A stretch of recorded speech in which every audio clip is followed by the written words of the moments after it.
In this video, we are going to talk about binary numbers and why do computers use these binary numbers. So without further delay, let's get started.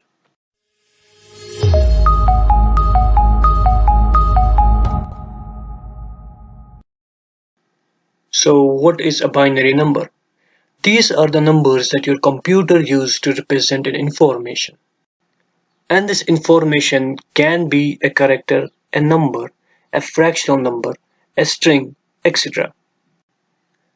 You may be familiar with decimal numbers. These are the numbers from 0 to 9. So in total there are 10 numbers. Similarly, we have binary numbers and these are 0 and 1. So in total there are only 2 numbers. Using the combination of these two numbers, our computer can represent any information. And as we know, a single decimal number is known as a digit. Similarly, a single binary number is known as a bit. Okay, now let's take an example and see how would we represent a decimal number with these binary numbers. 0 is represented in binary as 0 and 1 is represented as 1. Now comes the fun part. How would I represent this 2 in binary? As you can see, in binary we have only two numbers 0 and 1. So how would I represent this 2? Simply by combining the 0 and 1. So 2 is represented as 1 and then 0. Now this may look as 10, but it's not 10. Okay, moving on. Now to represent 3, we write it as 1, 1. Again, this is not 11. What about 4? Let's say you are playing a game, so take a guess. This is how 4 is represented in binary. And this is how 5 is represented. And that is how 6 is represented. Now we can go on like this.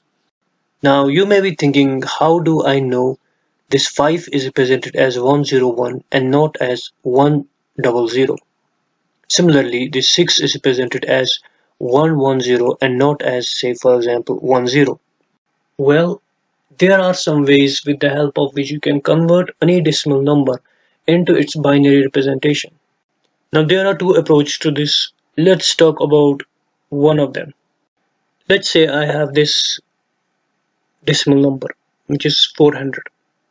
Now as we know, each digit in this decimal number has a place value, right?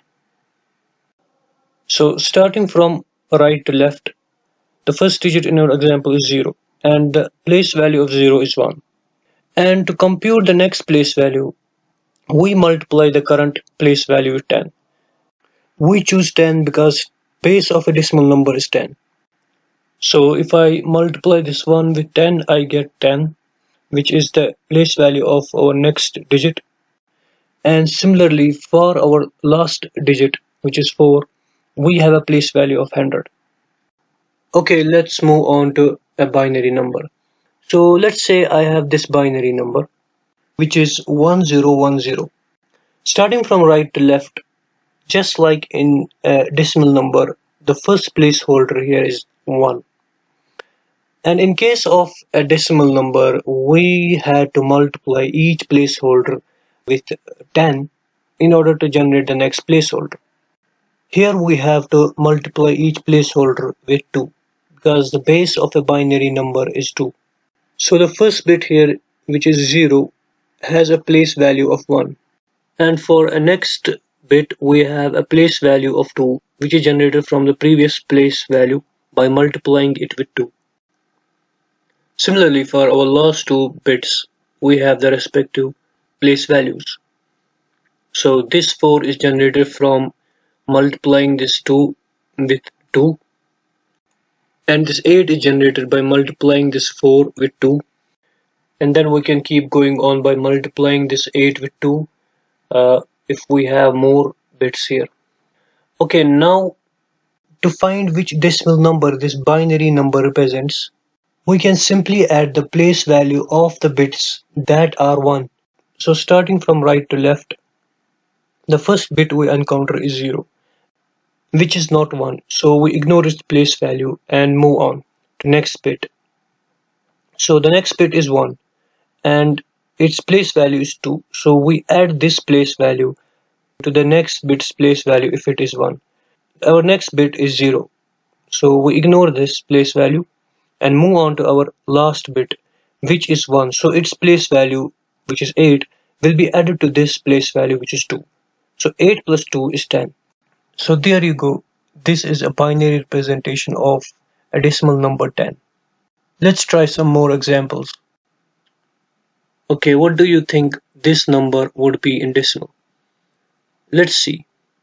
Starting from our right side, we ignore the place value of the bit that is 0. So here it is 0, so we ignore that and move on to our next bit, that is 1. So we add this place value to the next place value if its bit is 1. So as you can see, its bit is 1, so we add these two numbers and we get a 6. So this binary number represents a decimal number 6. Okay, what do you think about this one? Starting from our right side, we see 0, so we ignore that. Moving on to the next one, we see 1, so we add its place value to the next place value if its bit is 1. As you can see, its bit is not 1. So we keep moving on to our next bit. This is also not 1. And last bit is also not 1. So we are left with only this place value whose bit is 1. So we will keep that. So this binary number is equivalent to a decimal number 2. Similarly, let's say we are given this decimal number. How would I convert that into its binary representation? Let's start with 0. So this binary representation represents a decimal number 0. And why did I choose these 4 bits, which is also known as nibble? Is because with only one bit, I can represent a decimal number at max 1, which is less than 9. And if I use 2 bits, I can represent at max 2 plus 1, which is 3. So at max I can represent 3 numbers, which is also less than 9. Similarly, with 3 bits, I can represent at max 4 plus 2 plus 1, which is 7, which is also less than 9. But with 4 bits, I can represent at max 8 plus 4 plus 2 plus 1, which is 15. So at max I can represent 15 decimal numbers, which is greater than 9. So that is why I used 4 bits. Now coming back, how would we represent this 9?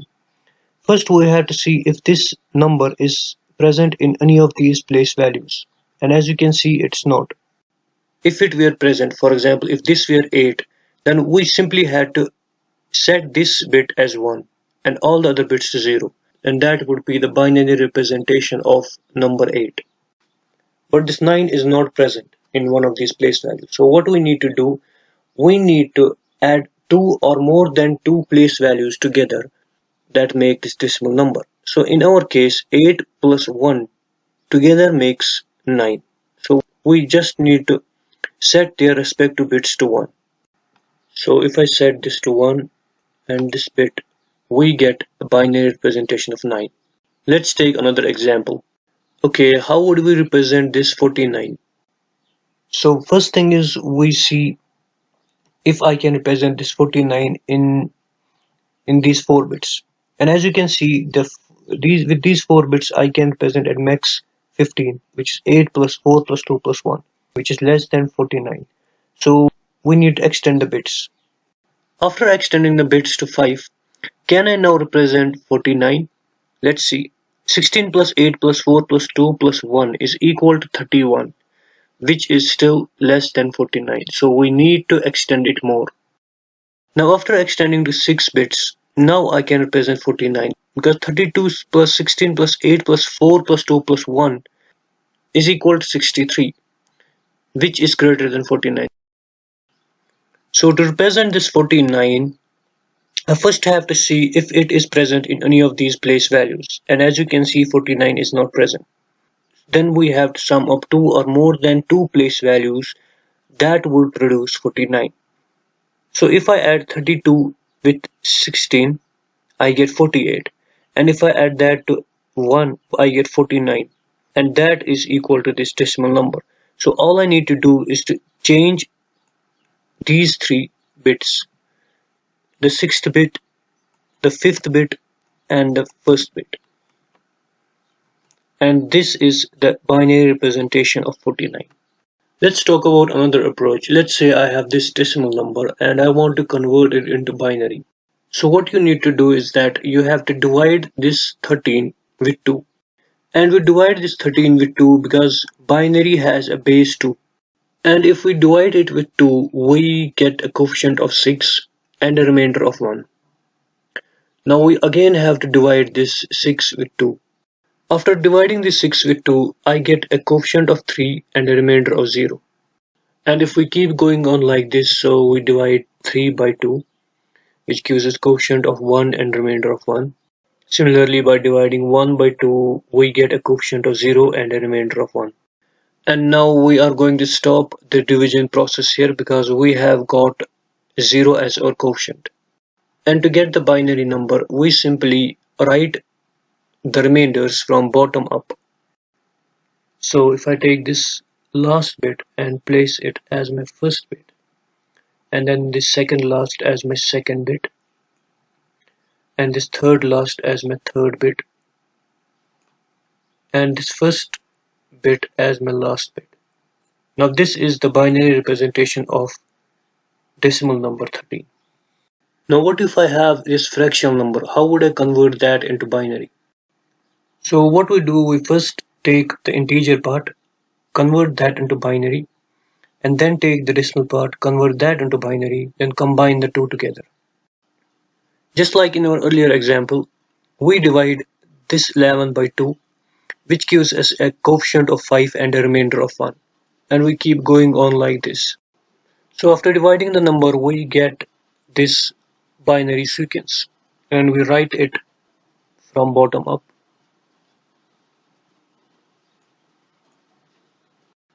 So this is how you represent 11 in binary.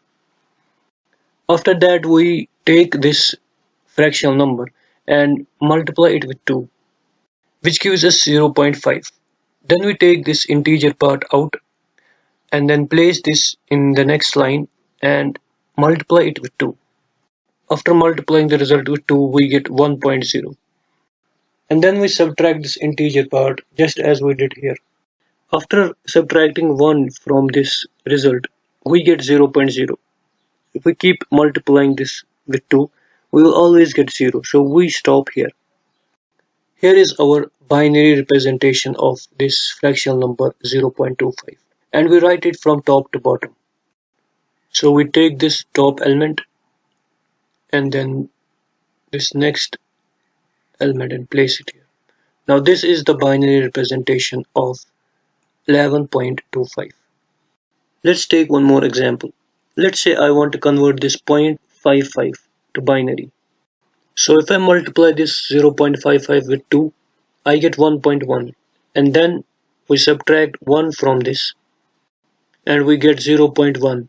So we multiply this 0.1 with 2 and we get 0.2. So we subtract 0 from it, and we keep going on like this until we reach 1.2. And here, after subtracting this integer part, we get 0.2. Now if you notice, in our previous value we already have 0.2, so which means if I keep multiplying this with 2, I will keep generating these numbers, which in turn will keep generating this binary sequence 0011. So we are going to stop here.